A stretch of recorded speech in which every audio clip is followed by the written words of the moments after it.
大吃大喝了1个星期吗？是不是在心里烦恼？哎呀，好像不小心吃多了，怎么办？别担心，别压力。今天我们分享5个简单方法，让我们在大吃大喝后可以稍微恢复一下之前的状态。嗨，大家好，我是食品科学营养毕业，目前还想要继续学习更多的素怡。新年过了1个星期啦，希望大家都可以过得开心。但是你发现在假期结束之后，准备要去上班上学，结果衣服好像似乎穿不下了。既然我们没有办法改变已经发生过的事情，因为已经吃了，那我们今天就来稍微拯救一下，让我们可以尽快的恢复吧。方法不分先后顺序哦，都可以一起做起来。首先，在过年的这几天都可能大吃大喝，很多聚餐的话，我们的肠胃有可能会很压力、很混乱，不知道发生了什么事情，为什么有这么多东西进来，而且我们这几天吃的食物都很有可能不是他们喜欢的，所以现在可以补充一些益生菌来帮助我们的肠道恢复健康。你可以选择吃无糖的优格、泡菜、味噌汤、苹果醋，要记得选择有益生菌类型哦，kombu cha、乳酸杆菌饮品等等。例如在味噌汤里面的时候加入一些嫩豆腐，又可以补充一些蛋白质，也是我很爱吃的。还有早上可以喝一杯无糖优格乳，再加上亚麻籽、坚果、水果等等，也可以增加膳食纤维的摄取量。喜欢吃泡菜的话可以吃，但是要注意不要吃过量，避免盐的分量不小心摄取过多咯。嫌麻烦的话也可以直接补充益生菌补充剂。我个人的话就很喜欢在早上喝一个有益生菌的苹果醋加水，可以帮助我肠胃蠕动，而且早上起来这样子喝我自己感觉蛮好的。如果真的是连续吃了好几天大餐，我建议大家来一个轻断食。轻断食不是不吃，不是完全断食哦，就只是晚餐吃饱之后就不吃，直到隔天的早餐前的这一段时间来一个自然的空腹12到14小时的时间。你仔细想想的话，其实这样子并没有让你饿肚子，也没有说不能吃东西，就只是在我们正常3餐的基础下稍微延长一点空腹的时间而已。这样子做可以让我们的消化系统有一点的休息时间，也让我们的肠胃有机会可以清理战场，同时可以促进脂肪的代谢，也帮助我们恢复我们的胰岛素敏感度。因为当我们在吃比较多高糖的食物，有可能就会影响到我们的胰岛素一直分泌之后就没有这么敏感。短时间其实影响不会很大，但是我们现在就来稍微拯救一下，不要让它恶化咯。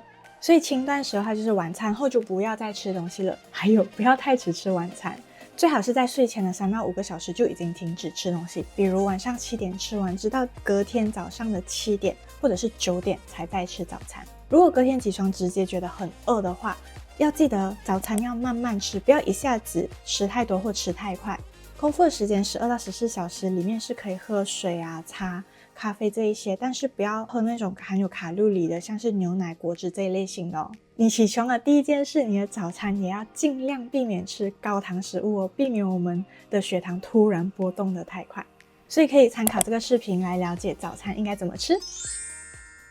下一个就是最重要的，要我们恢复运动，或者更确切的说是恢复活动量。不是让你去健身房的疯狂运动，而是把我们本来减少了的活动量恢复成我们本来有的活动量。例如你早上可以快步走个15到30分钟，然后晚上睡前做一个10分钟的拉伸。早上运动的时候也可以配合一个3到5分钟的深呼吸哦，整个人感觉会更有的精神，神清气爽。如果能够的话，早上去运动会更好。像之前分享过的影片就说到，研究发现早上运动的话有利于我们一整天的脂肪燃烧，也让我们一整天更加的精神。然后有条件的话，吃饱饭之后就休息了一下，就去散个步，这样子也可以让我们无形中增加我们的活动量哦。大餐后的3天也可以给自己一个轻断舍，同样的不是让你不能吃，只是让身体稍微清零。这段时间只摄取原型食物，避免油炸、过甜、过咸、过高卡路里的食物，同时要记得远离加工食品，让我们的身体可以好好的休息，接受原型食物的好处，增加豆类、蔬菜、糙米，没有太多添加剂和调味剂的鱼和肉。这样子做可以减少我们的身体压力，也换多一点热量来消化这一些原型食物。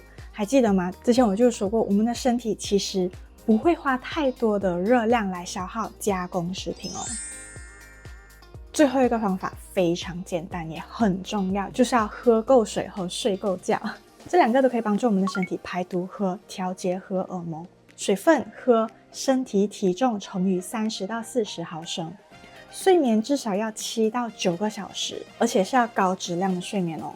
睡眠不足会导致我们的食欲抑制的那个瘦素减少，胃饥饿素增加，导致我们越吃越多，而且饱足感不足。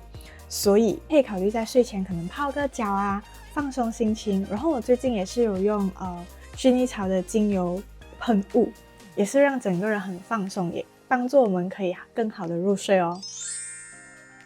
最后，过年过节虽然要开心吃，但是也不要忘了健康。最好就是吃的时候不要吃撑，吃刚刚好，用心享受每一口就好。那样的话，可能我刚刚说的这些小技巧都不怎么需要用到了。希望这些方法可以帮到你哦，记得帮我点赞和分享，让更多人可以看到这个影片。谢谢你们，祝大家新年快乐，享受生活。我是素怡，我们下期再见，拜拜。你订阅了吗？还没有的话，按这里，谢谢。